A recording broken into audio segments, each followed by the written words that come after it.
Bonjour, hi. Welcome back to another coffee talk. For those of you who are not familiar with coffee talks, it's a series and a podcast I have where every Friday I sit down with a cup of coffee. I sip on it while I talk about different topics that have been on my mind for the past week, and this week is no exception. Yep.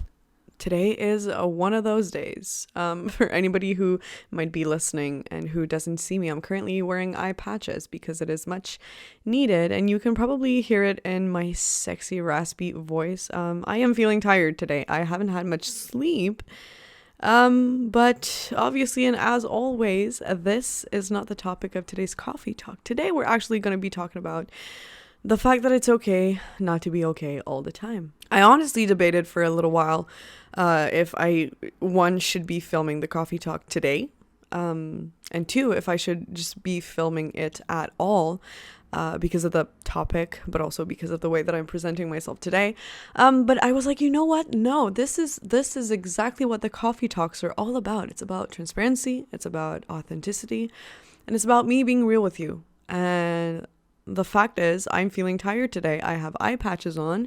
I have a low, raspy voice, and I'm not feeling my best, but I'm still here for it, and I'm so happy that you are too. So thank you.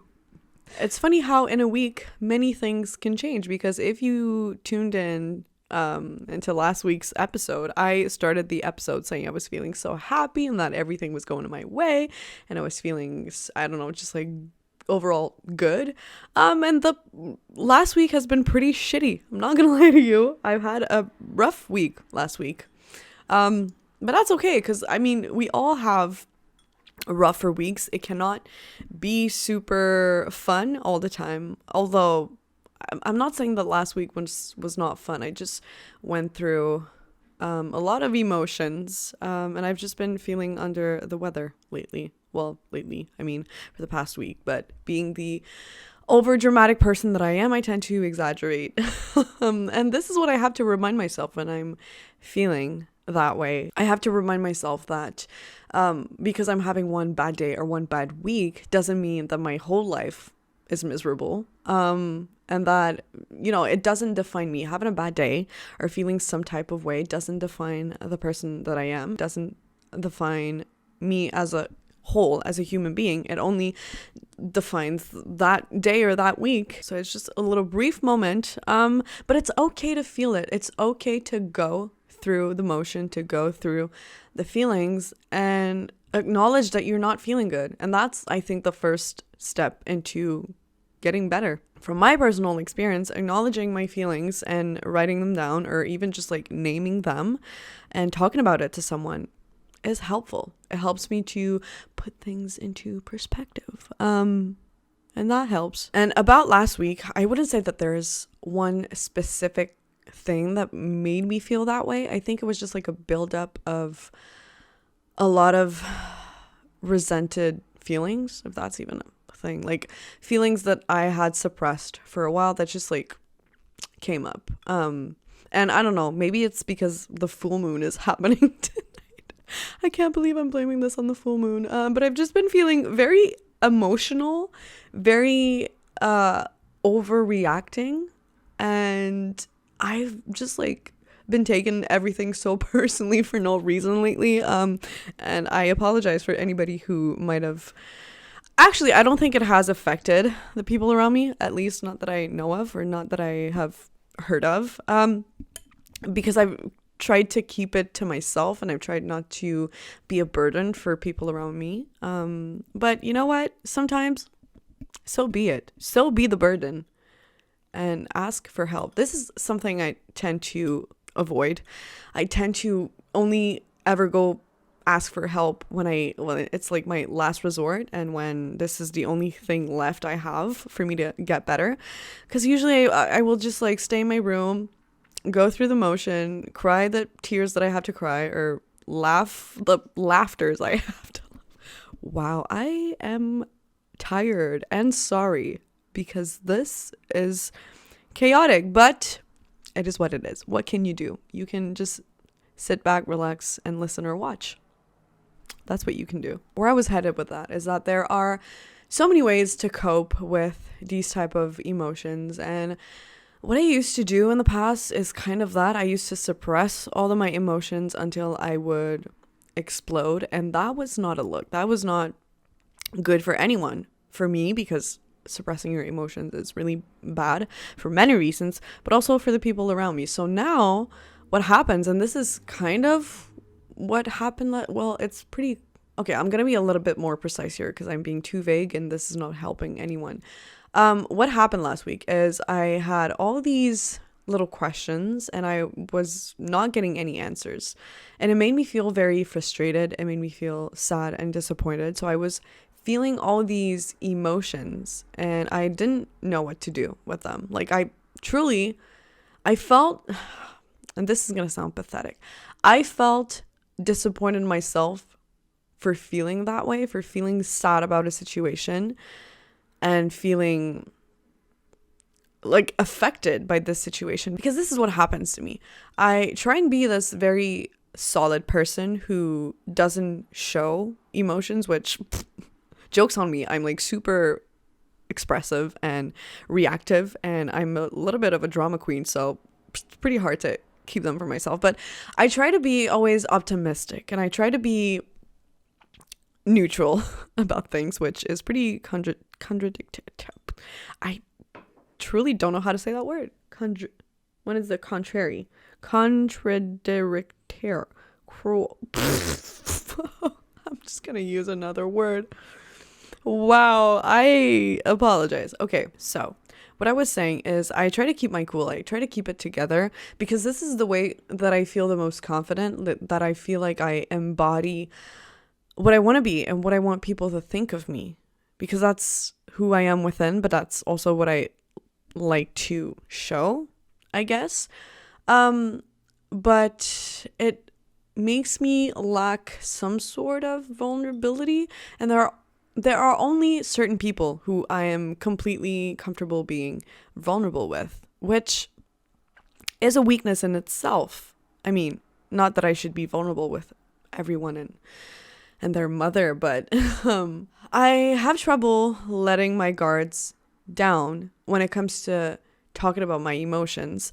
And especially, and my mom would agree with this, my sister would agree with this, but whenever something's not right with me, you can tell. Like, I'm an open book. But me being able to say how I feel and name it is so hard.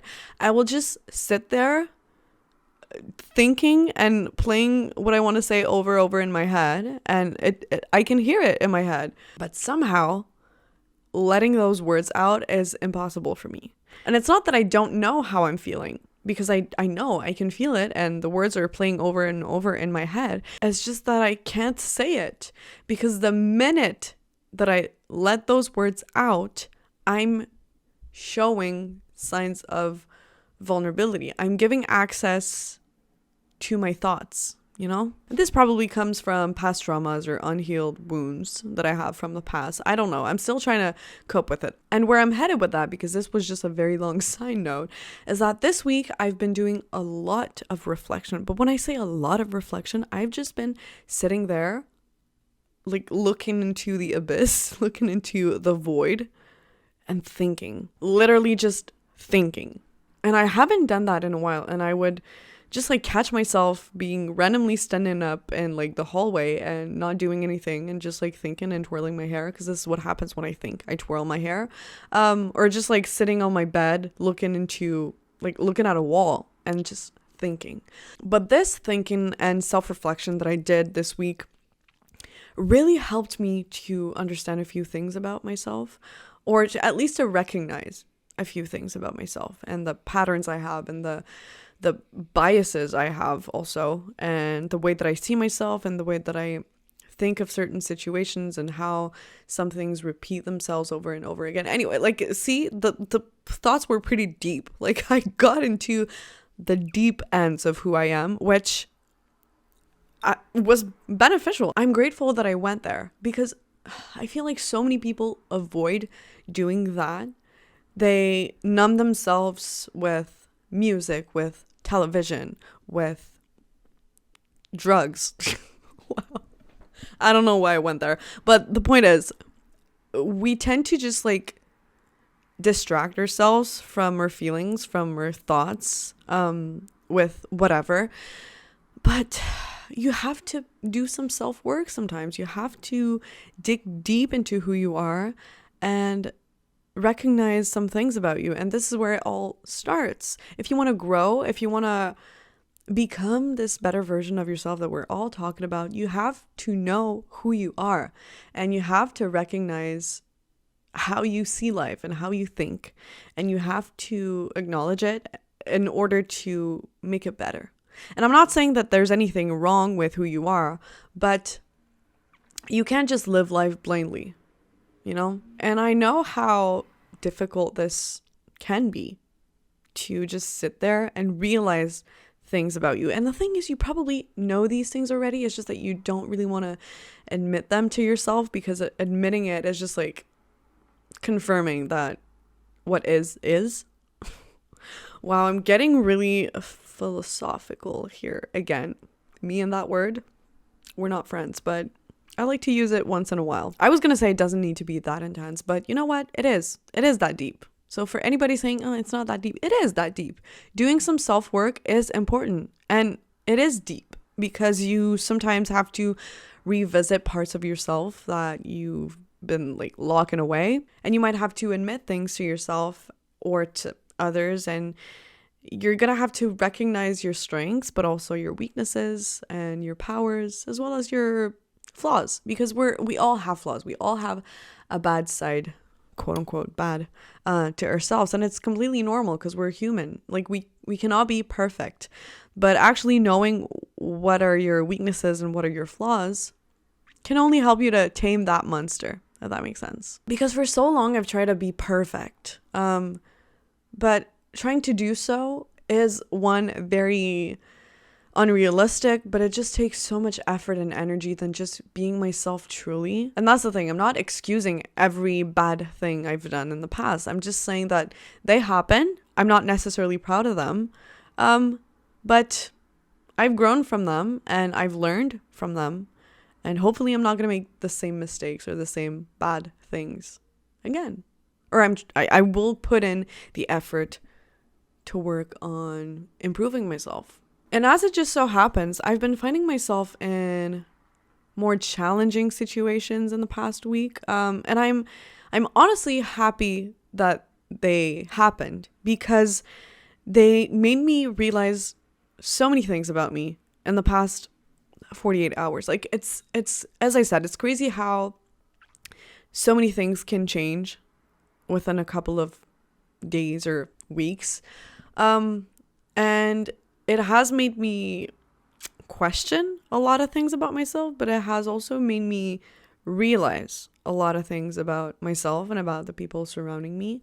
And again, I'm sounding like this is very deep, but it's just, I think that work was necessary, and I've had to go through like sadder and frustrating emotions to recognize that, to get there. And I'm happy that it happened.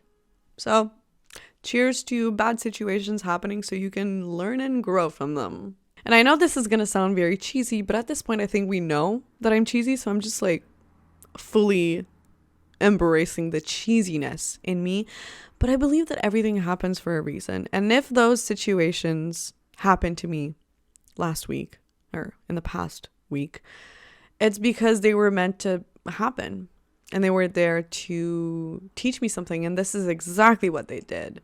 And sometimes when you're in the heat of the moment, it's hard to remember that. It's hard to remind yourself that this is happening for a reason, because you're like so frustrated with a situation. You're so like into it that it's hard to take a step back and realize that. But just trust the process and trust yourself and trust life. So cheesy. Okay, the eye patches now are really annoying me, so I'm going to take them off because they're too much. Do I look more awakened? Do I sound more awakened? Probably not for either of those questions. Anyway, circling back to the actual topic of this week's coffee talk, it's okay not to be okay all the time. Like, this is what being a human being is. You cannot be happy all the time. You cannot be excited all the time. So having bad days is important because they have to happen, but also they make you enjoy the good ones a little bit better, in my opinion. And also, this is kind of what contributed to my overall like mood this week, because I was just like comparing myself, and I was feeling, as I said, almost like ashamed or disappointed that I felt that way, because we're always putting our best selves forward, especially on social media, and we're always seeing the good and we're always seeing the beautiful. And I'm not saying that you should go out on social media and like have a crying session and just like show people your most vulnerable side. That's not what I'm saying, but I'm just saying that we need a little bit of more, we need more realness, you know? And going on social media or like distracting yourself with whatever is reinforcing the fact that you should just like move on and be okay and like tough it out and be happy and put on a smile and smile for the cameras. But like, it's okay not to be okay. It's okay to cry. Cry if you need to, or scream if you need to, laugh if you need to. Just like, I don't know, do what you have to do. Like, feel the emotions. They are there for a reason. They exist to make you feel life and to make you experience life fully. Because if we would just like living our lives always happy, like, who are we kidding? This is not a life. Always being happy. You wouldn't be happy. You would be neutral. Like, you would be numb, you know? And that's not the life I want, at least. And call me, again, dramatic, but I love me a good crying session. I will put on some good old Giveon and just like cry it out. And it feels good. Well, I mean, it feels sad, but it feels good to cry it out. Feel your emotions. They are there for a reason. I know I said that already, but if your body is sending you these signals, if your mind is sending you these signals, listen to them, recognize them, and embody them, live them. And again, circling back to something else I've said, seek the help that you need. Don't be shy to reach out to friends and tell them, hey, I'm feeling sad. Can we hang out? Or can we talk about it? Or even your family. These are the people who care for you. These are the people who love you. And these are the people who know you.